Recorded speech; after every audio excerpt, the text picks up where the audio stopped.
સુરત શહેર પોલીસના હાથે 1,04,00,000ના ડ્રગ્સના કેસમાં ઝડપાયેલ આરોપીએ જામીન માટે હાઈકોર્ટમાં પોતાની માતાની તબિયત ખરાબ હોવાનું મેડિકલ સર્ટિફિકેટ રજૂ કર્યું હતું. હાઈકોર્ટ દ્વારા બાબતે પોલીસને તપાસના આદેશ અપાતા આ મેડિકલ સર્ટિફિકેટ ખોટું હોવાનું સામે આવ્યું હતું અને જે ડોક્ટર દ્વારા સર્ટિફિકેટ બનાવાયું હતું તે ડોક્ટર પણ બોગસ હોવાનું સામે આવતા પોલીસે આ નકલી ડોક્ટર સોબિતસિંગ ઠાકુરની ધરપકડ કરી કાયદેસરની કાર્યવાહી હાથ ધરી છે. સુરત શહેર ક્રાઇમ બ્રાન્ચ દ્વારા વર્ષ 2020માં 1,04,00,000 રૂપિયાનું એમડી ડ્રગ ઝડપી પાડવામાં આવ્યું હતું. આ ગુનામાં એક પછી એક એમ 19 આરોપીઓની ક્રાઇમ બ્રાન્ચ દ્વારા ધરપકડ કરવામાં આવી હતી. આ ગુનામાં સપ્ટેમ્બર 2020થી આરોપી આદિલ નુરાની સુરતની લાજપોર જેલમાં જ્યુડિશિયલ કસ્ટડીમાં છે અને પોતાની જામીન અરજી હાઈકોર્ટમાં કરી હતી. જામીન અરજીની સાથે આદિલે નુરાનીએ પોતાની માતા મુનીરા નુરાનીને તબિયત ખરાબ હોવાનું જણાવ્યું હતું અને પુરાવા તરીકે મેડિકલ સર્ટિફિકેટ પણ રજૂ કર્યા હતા.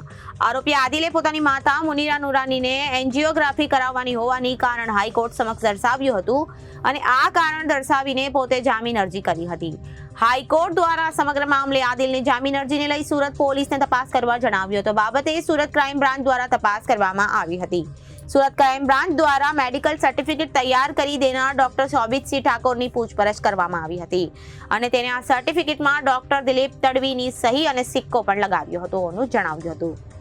ત્યારબાદ સુરત ક્રાઇમ બ્રાન્ચ દ્વારા ડોક્ટર દિલીપ તડવીની પૂછપરછ કરતા તે આ પ્રકારનું સર્ટિફિકેટ ન બનાવ્યું હોવાનું સામે આવ્યું હતું. ડોક્ટર દિલીપની પૂછપરછ બાદ ક્રાઇમ બ્રાન્ચ દ્વારા સોબિતસિંહ ઠાકુરના ડોક્ટરની કડકાઈ પૂછપરછ કરતા સામે આવ્યું હતું. સોબિતસિંહ ઠાકુર પાસે કોઈ પણ પ્રકારનું લાયસન્સ નથી અને પોતે ડોક્ટરની ડિગ્રી પણ ધરાવતો નથી.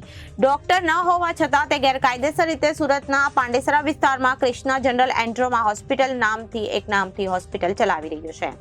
તેને ડોક્ટર દિલીપ તડવીની જાણ બહાર તેના હોદ્દાના સહી સિક્કા કરેલું મેડિકલ સર્ટિફિકેટ મુનીરા નુરાનીને આપ્યું હતું અને મેડિકલ સર્ટિફિકેટમાં મુનીરાને અર્જન્ટ એન્જિયોગ્રાફી તેમજ એન્જિયોપ્લાસ્ટી કરાવવાનું હોવાનું જણાવ્યું હતું અને આ સમગ્ર મામલે ક્રાઇમ બ્રાન્ચ દ્વારા આરોપી ડોક્ટર સોબિત ઠાકુરની ધરપકડ 3 ડિસેમ્બરના રોજ કરવામાં આવી હતી.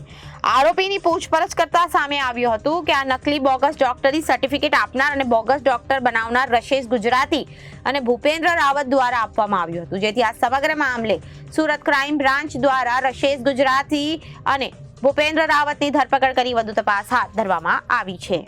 સુરત ક્રાઇમ બ્રાન્ચ દ્વારા ડિસેમ્બર 3ના રોજ એક સોબિતસિંહ ઠાકોર કરીને એક ડૉક્ટરને અરેસ્ટ કરવામાં આવ્યો હતો.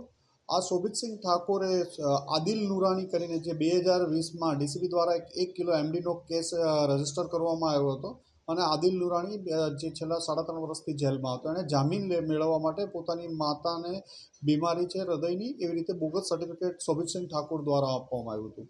આ સોબિતસિંહ ઠાકોરનું પણ વેરીફાઈ કરતા બોગસ ડૉક્ટર હતા રશેશ ગુજરાતી અને ભૂપેન્દ્ર રાવત દ્વારા એમને આ સર્ટિફિકેટ બનાવીને મેળવીને આપવામાં આવ્યા હતા અને જેના આધારે એમણે હાઈકોર્ટમાં બોગસ સર્ટિફિકેટ આધારે મેડિકલ સર્ટિફિકેટ સોબિતસિંહ ઠાકોરના આધારે બેલ એપ્લિકેશન કરેલી હતી. જેના અનુસંધાને ક્રાઇમ બ્રાન્ચે ગુનો દાખલ કરી અને સોબિતસિંહ ઠાકોરની ધરપકડ કરી હતી. ગઈકાલ રોજ રશેશ ગુજરાતી અને ભૂપેન્દ્ર રાવતની પણ આ કેસમાં ધરપકડ કરવામાં આવેલ છે.